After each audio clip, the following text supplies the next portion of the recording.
Bonjour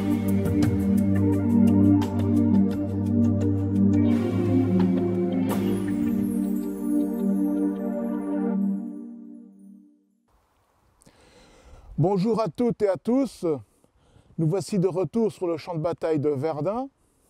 Après avoir vu donc le massif fortifié de Souville, nous nous trouvons maintenant à l'intérieur du village détruit de Fleury devant Douaumont. Fleury devant Douaumont est sans doute le village détruit le plus connu des touristes lorsqu'ils viennent visiter le champ de bataille de Verdun.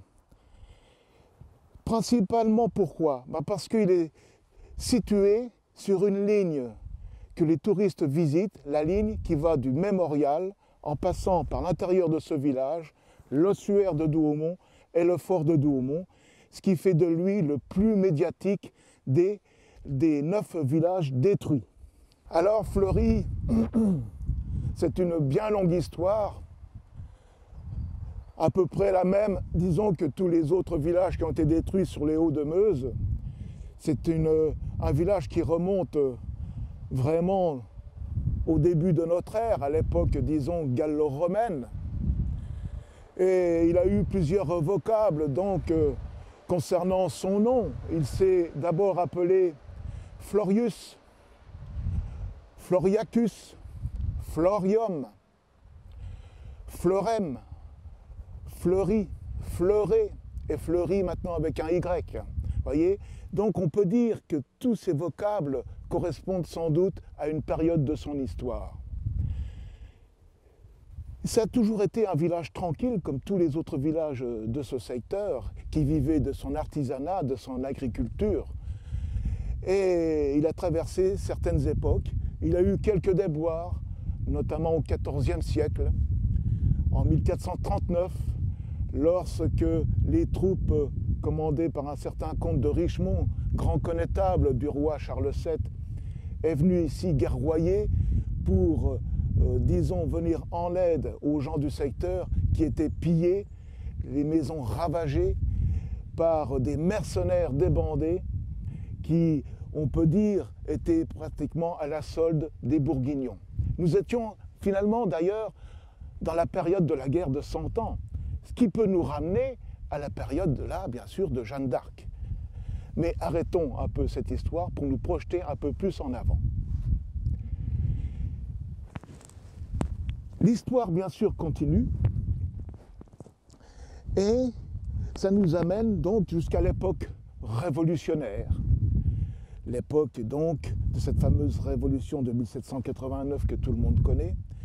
Et là, finalement, Fleury connaît une période assez calme, ne se sent pas vraiment bien concerné par cette révolution, même quand les Prussiens viennent ici dans le secteur faire le siège de Verdun en septembre 1792, où les troupes de Brunswick, disons, cantonnées à proximité de Fleury, pas très loin d'ici, du côté de Bras-sur-Meuse.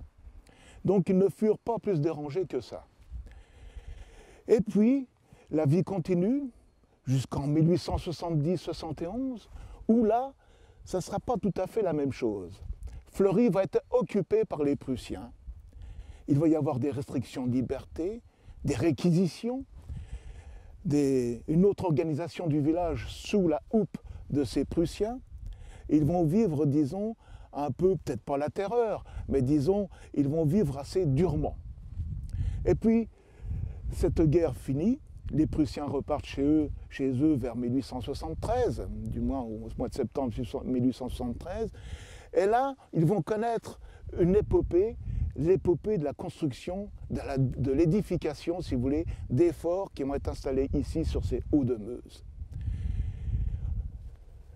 Les forts à proximité de Fleury sont finalement le fort de Souville, que nous avons vu la dernière fois, qui est un des premiers forts construits. Il va y avoir l'ouvrage de Froidterre, qui est à quelques 2 km d'ici, l'ouvrage de Thiaumont, l'abri 320, la poudrière de Fleury, la construction du fort de Douaumont. Vous voyez, Fleury va être au cœur, si vous voulez, de pas mal d'édifications, d'ouvrages dits de serrés de rivière. Et ça, bien sûr, ça va changer finalement l'économie du village. le village va devenir beaucoup plus prospère. Il va accueillir des gens, il va accueillir des ouvriers. D'ailleurs, dans ce village, autour des années 1910, il y aura, figurez-vous, 3 auberges, donc hôtels-restaurants, pour ainsi dire, pour accueillir tout ce monde. Sa population va quelque peu augmenter également. Donc l'économie de ce village va être florissante. Des artisans vont se développer dans le secteur, notamment dans le bois, dans la maçonnerie, et ainsi de suite, dans le travail du fer notamment.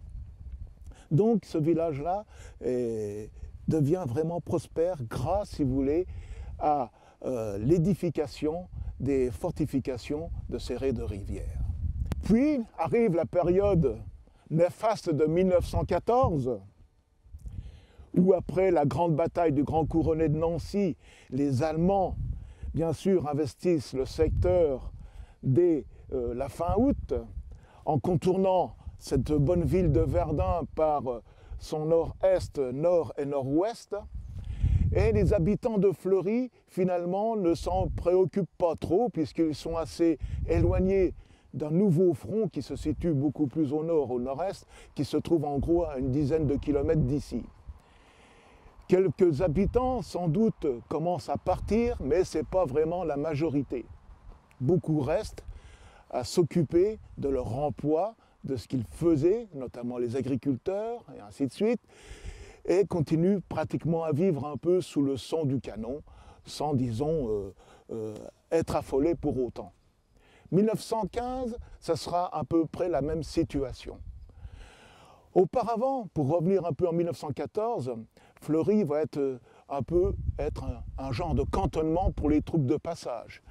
Ils verront passer notamment 2 régiments célèbres, qui deviendront célèbres de par les gens qui le servent, notamment un certain Maurice Genevoix et un certain Maginot. Je veux parler du 44e régiment d'infanterie qui passera dans le secteur dès début août 1914 pour occuper la zone du côté de Bezonvaux, un autre village détruit, un autre village martyr ici, en gros à 5-6 km d'ici, qui deviendra sergent et qui sera blessé grièvement le 9 novembre 1914 du côté de Beaucourt-sur-Orne. Et puis, ils verront passer aussi le 106e régiment d'infanterie qui revenait des combats de Lavaux-Marie, qui se sont déroulés du 8 au 11 septembre dans le secteur de Rambercourt-Sommel, maintenant, Rambercourt-au-Pau avant, où servit un certain sous-lieutenant Genevoix, qui deviendra le célèbre écrivain que l'on connaît et, qui plus est, académicien. Voilà ce qu'on pouvait dire un peu sur 1914 et 1915. Et puis, ça va être la grande catastrophe en 1916. Alors, le 21 février 1916, le jour du grand assaut allemand, un bombardement effroyable, donc résonne, et ce Trommelfeuer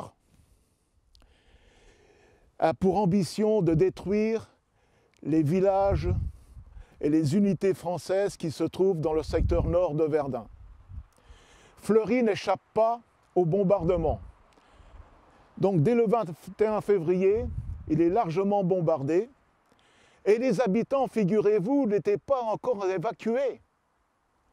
C'est la gendarmerie qui vient leur donner l'ordre d'évacuer. Il leur donne 2 heures pour emmener bagages et tout le nécessaire pour partir en exode. Contrairement à d'autres villages où les prémices se faisaient sentir et qu'ils avaient, eux, déjà quitté les lieux début février 1916, c'est le cas, disons, du village de Douaumont notamment. Alors, les armées françaises qui sont dans le secteur, les unités du moins, vont réoccuper le village pour le